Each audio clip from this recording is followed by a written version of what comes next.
ورحمۃ اللہ وبرکاتہ۔ ریڈیو قطر آپ سے مخاطب ہے۔ سیف الرحمان سے آج کا دوسرا نشریہ سماعت فرمائیے۔ ابتدا میں پیش خدمت ہے اہم خبروں کا خلاصہ۔ صاحب سمو امیر نے زور دے کر کہا ہے کہ قطر الجزائر اور یونان میں مختلف مقامات پر لگی ہوئی آگ پر قابو پانے کے لیے ضروری مدد فراہم کرنے کو تیار ہے۔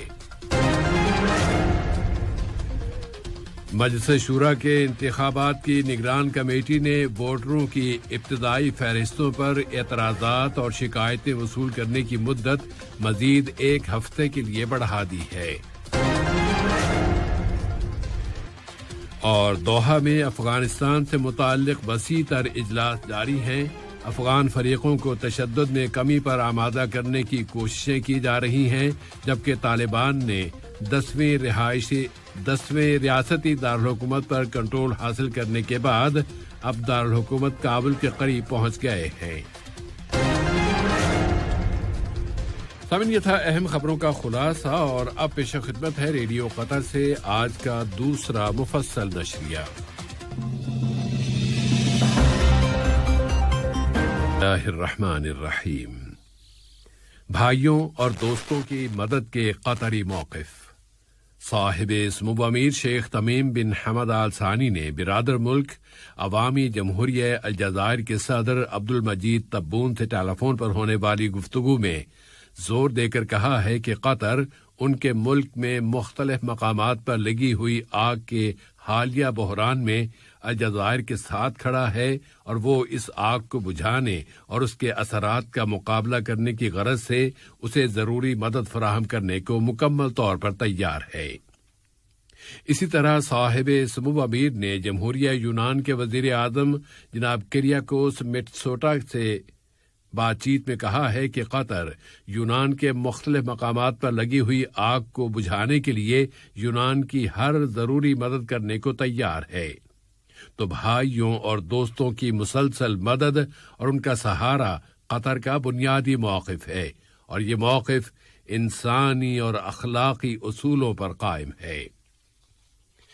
وزیر اعظم و وزیر داخلہ شیخ خالد بن خلیفہ بن عبدالعزیز آل ثانی سے برادر ملک اردن کے امن عامہ کے ڈائریکٹر میجر جنرل حسین محمد الحواتمہ کی ملاقات میں دونوں ملکوں کے درمیان سیکیورٹی کے شعبے میں باہمی تعلقات و تعاون اور اسے مزید فروغ دینے کے وسائل کا جائزہ لیا گیا ہے۔ اس کے علاوہ مشترکہ دلچسپی کے دوسرے موضوعات پر بھی بات چیت ہوئی ہے۔ نائب وزیر اعظم و وزیر مملکت برائے امور دفاع ڈاکٹر خالد بن محمد العطیہ اور کینیڈا کے وزیر قومی دفاع جناب ہرجیت ساجن نے مجازی پروٹوکول کے ذریعے قطر کی وزارت دفاع اور کینیڈا کی وزارت قومی دفاع و مسلح افواج کے درمیان دفاعی تعاون کے سمجھوتے پر دستخط کیے ہیں۔ اس سمجھوتے کا مقصد دونوں ملکوں کے درمیان مشترکہ دفاعی تعلقات کو فروغ دینا، دفاعی تعاون کی مختلف سرگرمیوں میں جامع ہم آہنگی، امن کے عمل، انسانی کارروائیوں اور انسانی عملے کی ٹریننگ میں اضافہ کرنا ہے۔ اس کے علاوہ اس سمجھوتے میں کہا گیا ہے کہ قطر اور کینیڈا دہشت گردی اور پرتشدد انتہا پسندی کی روک تھام کے ذریعے مشرق وسطی میں امن و استحکام کو فروغ دینے کے پابند ہوں گے اور علاقائی خوشحالی کی حفاظت کریں گے۔ مسلح افواج کے chief of staff general pilot Ghanem bin Shaheen Al Ghanem سے ملک میں اردن کے نئے military attache brigadier general Mustafa Qaftan Al Fawaz کی ملاقات میں دونوں ملکوں کے درمیان فوجی تعلقات اور انہیں فروغ دینے کے وسائل کا جائزہ لیا گیا ہے۔ مجلس شورا کے انتخابات ملک کے ایک تاریخی مرحلے کی بنیاد رکھ رہے ہیں۔ یہاں کی وزارت داخلہ نے اب اعلان کر دیا ہے کہ انتخابی ابتدائی فہرستوں پر اعتراضات اور شکایات جمع کرانے کی مدت میں اضافہ کیا جا رہا ہے۔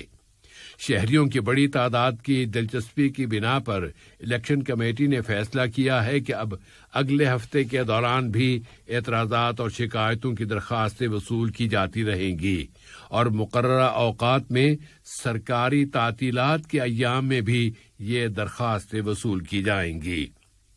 انتخابات کے پہلے مرحلے کے اختتام پر دوسرے مرحلے کی ابتدا ہوگی اور وہ ہے امیدواروں کے ناموں کی رجسٹریشن کا مرحلہ، اور اس میں تمام امیدواروں کے لیے شرائط سے آگاہی ضروری ہے کہ سچائی، امانت اور کلچر جس کا حامل سوسائٹی کے مسائل پر بات کر سکے اور ایسے قانونی بل پیش کر سکے جو قطری عوام کی امنگوں کو پورا کر سکے۔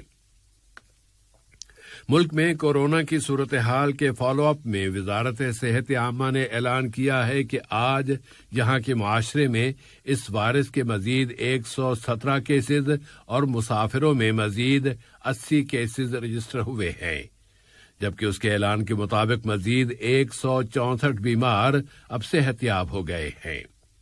اس طرح اب تک اس بیماری سے یہاں شفا پانے والوں کی مجموعی تعداد 2,25,566 ہو گئی ہے، اور اینٹی کووڈ 19 ویکسینیشن کے حوالے سے بتایا گیا ہے کہ اس قومی مہم میں اب تک لوگوں کو 4,385,055 ڈوزز دی جا چکی ہیں۔ کابینہ نے اپنے حالیہ اجلاس میں ملک میں کورونا وائرس کے خلاف ویکسینیشن کی رفتار پر اپنے اطمینان کا اظہار کیا ہے۔ دوحہ میں افغانستان سے متعلق وسیع تر کانفرنس میں شرکت کرنے والے ملکوں کے اجلاس جاری ہیں۔ افغان مصالحتی کمیٹی کے صدر عبداللہ نے بتایا ہے کہ افغان حکومت نے موجودہ بحران سے نکلنے کے لیے ایک منصوبہ دوحہ کے حوالے کر دیا ہے۔ اسی طرح طالبان تحریک نے زور دے کر کہا ہے کہ وہ سیاسی حل کے ساتھ ہے۔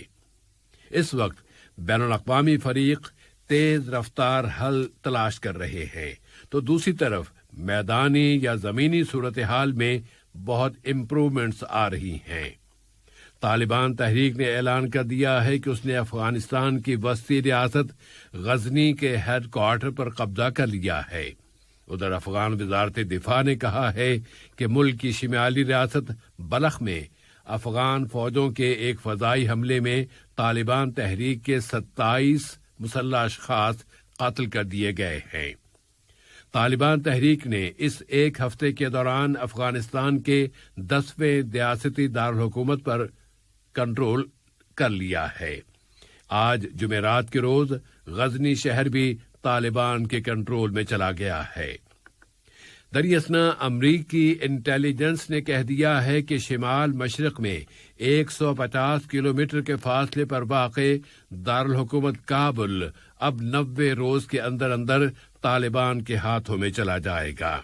افغان حکومت نے کہا ہے کہ وہ طالبان کے ساتھ اقتدار تقسیم کرنے کے لیے تیار ہے، لیکن اس کے لیے طالبان اپنی فوجی پیش قدمی روک دیں۔ طالبان نے ریاست ہیلمند کے دارالحکومت لشکرگاہ کے پولیس ہیڈ کوارٹر کو بھی اپنی تحویل میں لے لیا ہے، اور اب وہ جنوبی ریاست قندھار پر حملے کر رہے ہیں۔ ان امپروومنٹس کے پیش نظر اقوام متحدہ نے متنبہ کیا ہے کہ اس سے انسانی مسائل پیدا ہو سکتے ہیں اور لاکھوں شہری نقل مکانی پر مجبور ہو سکتے ہیں۔ لبنان کے مرکزی بینک نے اعلان کر دیا ہے کہ وہ اب ایندھن پر دی جانے والی سبسڈی عملی طور پر بند کر رہا ہے، تو اس اعلان کے چند گھنٹوں بعد ہی ملک کے متعدد علاقوں میں عوامی احتجاج کا سلسلہ شروع ہو گیا۔ ملک کے نگران وزیر اعظم حسان دیاب نے اعلان کیا ہے کہ وہ بینک کے گورنر کے اس فیصلے پر کابینہ کا ہنگامی اجلاس بلا رہے ہیں، اور اس اجلاس میں ایک قانون پر بحث کی جائے گی جس کے ذریعے مرکزی بینک ایندھن کی سبسڈی جاری رکھ سکے گا۔ تیونس کا سیاسی بحران ابھی اپنے حل سے بہت دور ہے۔ پارلیمنٹ کے اسپیکر راشد الغنوشی نے اعلان کیا ہے کہ وہ اس بحران کو حل کرنے کے لیے ابھی تک صدر کی جانب سے کسی روڈ میپ کے اعلان کا انتظار کر رہے ہیں۔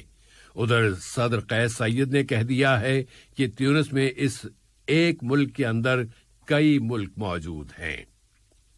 اور کچھ ملکوں میں لگی ہوئی آگ کے مسئلے کی طرف آتے ہیں۔ ترکی اور یونان کی آگ پر قابو پانے کے لیے تیز رفتار کوششیں کی جا رہی ہیں، لیکن لگتا ہے کہ الجزائر کی صورتحال بہت خراب ہے۔ وہاں آگ میں جھلس جانے والے 69 اشخاص کی وفات پر قومی سطح پر سوگ منایا گیا۔ اس آگ نے بہت بڑے رقبے پر پھیلے ہوئے جنگلات کو بھسم کر دیا ہے اور درجہ حرارت میں اضافے کی بنا پر آگ کی شدت میں بھی اضافہ ہوتا جا رہا ہے۔ آج 5ویں روز بھی وہاں آگ بجھانے کی کوششیں جاری رہیں۔ یورپ سے خصوصی طیارے کرائے پر حاصل کیے گئے ہیں، لیکن آگ قابو میں نہیں آ رہی اور الجزائری عوام ایک صدمے کی شکار ہیں۔ اہم خبروں کا خلاصہ ایک مرتبہ پھر۔